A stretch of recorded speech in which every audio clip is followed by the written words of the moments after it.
ইলিশ মাছের ঝোল বেগুন দিয়ে।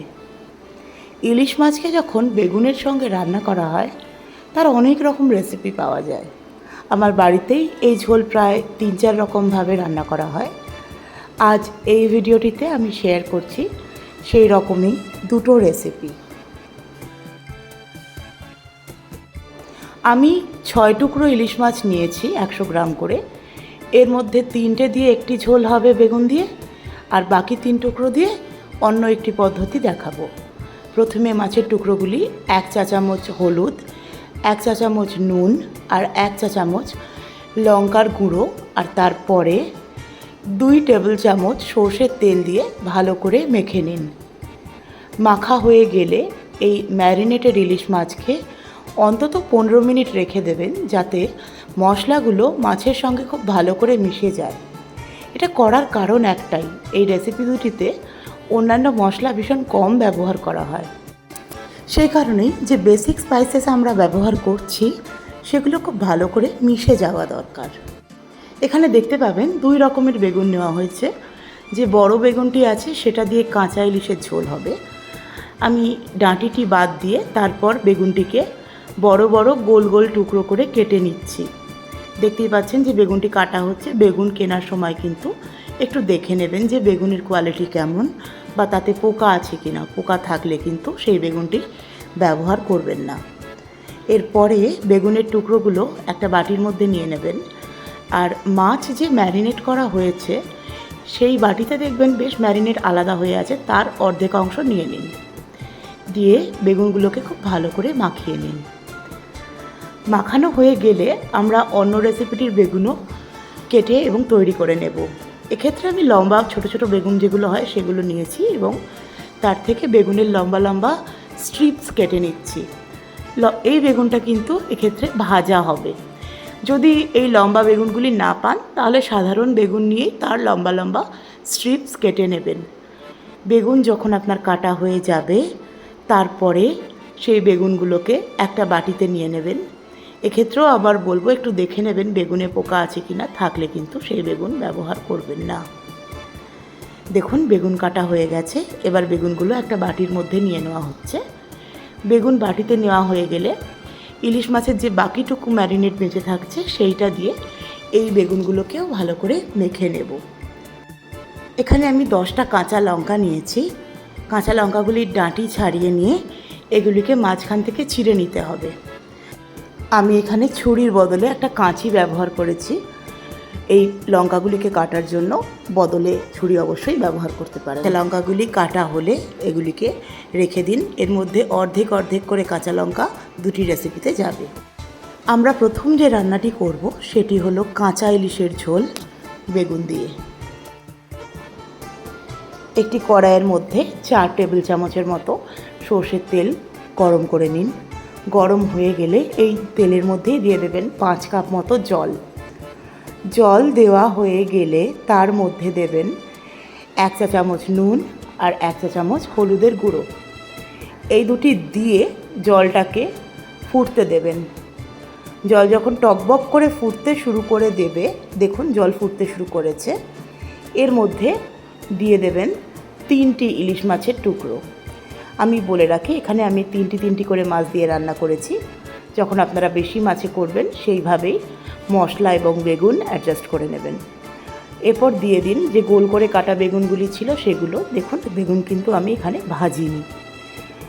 বেগুনগুলি দিয়ে দেওয়া হয়ে গেলে এরপরে এর মধ্যে যে একটুখানি ম্যারিনেট বাঁচেছে সেটাও দিয়ে দেবেন, আর দিয়ে দেবেন 5টা চেরা কাঁচা লঙ্কা। লঙ্কা দেওয়া হয়ে গেলে এরপর দিয়ে দিন 1 চা চামচ নুন। নুন দেওয়া হয়ে যাওয়ার পর এবার এটাকে একটু ফুটতে দিন। যখন দেখবেন পলক ধরে গেছে বা ফুটতে শুরু করে দিয়েছে তখন একটা থালা দিয়ে চাপা দিন এবং তারপর 7 মিনিটের জন্য রান্না করুন। 7 মিনিটে মাছ এবং বেগুন দুটোই সুসিদ্ধ হয়ে যাবে। এরপর যদি প্রয়োজন মনে হয় একটু মশলা অ্যাডজাস্ট করবেন। আমার মনে হচ্ছে একটু ঝাল লাগবে, তাই 1 চা চামচের মতো লঙ্কার গুঁড়ো আমি মিশিয়ে দিয়েছি। এটি দেওয়ার পর এর মধ্যে 2 টেবিল চামচ সর্ষের তেল দিয়ে দিন। দেওয়া হয়ে গেলে এটাকে আরও 2 মিনিটের মতো রান্না করলেই তৈরি হয়ে যাবে কাঁচা ইলিশের ঝোল বেগুন দিয়ে। ইলিশ মাছের এই কাঁচা ইলিশের যে ঝোলটি ভীষণ হালকা হয়, কিন্তু অসম্ভব ভালো খেতে হয়। এটার ক্ষেত্রে একটাই কথা বলার, ইলিশের কোয়ালিটি কিন্তু খুব ভালো হওয়া দরকার, কারণ মশলাও ভীষণ কম ব্যবহার করা হয় আর বেগুনও কাঁচা ব্যবহার করা হচ্ছে। এরপরে আমরা ইলিশ মাছের এই বেগুনের ঝোলেরই আর একটা রেসিপি দেখে নেব, যেখানে আমরা ভাজা বেগুন ব্যবহার করব। এক্ষেত্রে মশলার ব্যবহার সামান্য হলেও বেশি হয়। দেখে নেওয়া যাক কী লাগছে। আমরা একটা বাটির মধ্যে 1 চা চামচ হলুদ গুঁড়ো, 1 চা চামচ লঙ্কার গুঁড়ো, 1 চা চামচ নুন, হাফ কাপ জল দিয়ে ভালো করে গুলে একটা পাতলা মিক্সচার তৈরি করে রেখে দেব। এই মিশ্রণটি ইলিশ মাছের ঝোল যখন তৈরি হবে তখন তার মধ্যে দেওয়া হবে। একটা কড়াইয়ের মধ্যে 5 টেবিল চামচ সর্ষের তেল ভালো করে গরম করে নিন। তেল যখন আপনার গরম হয়ে যাবে তখন এই তেলের মধ্যে বেগুন ভেজে নেবেন। বেগুন যখন ভাজা হবে সবকটা বেগুন একসঙ্গে ভাজবেন না, বরং বেগুনগুলিকে অন্তত 2 বা 3টি ব্যাচে ভাজবেন। ফ্লেম মিডিয়াম রাখবেন আর বেগুনগুলো লাল হওয়া অবধি ভেজে নেবেন। একটি ব্যাচ ভাজা হয়ে গেলে কড়াই থেকে ছেঁকে নেবার পর অন্য ব্যাচগুলিকেও ভেজে নেবেন। দেখুন বেগুন ভাজা হয়ে যাচ্ছে। এরপর আমি কড়াই থেকে এই বেগুন ভাজাগুলোকে ছেঁকে নেব। এরপর এই তেলেই বাকি বেগুনগুলো ভাজা হবে। এরপর বাকি তেলের মধ্যে 1 চা চামচ 5 ফোড়নের ফোড়ন দিন।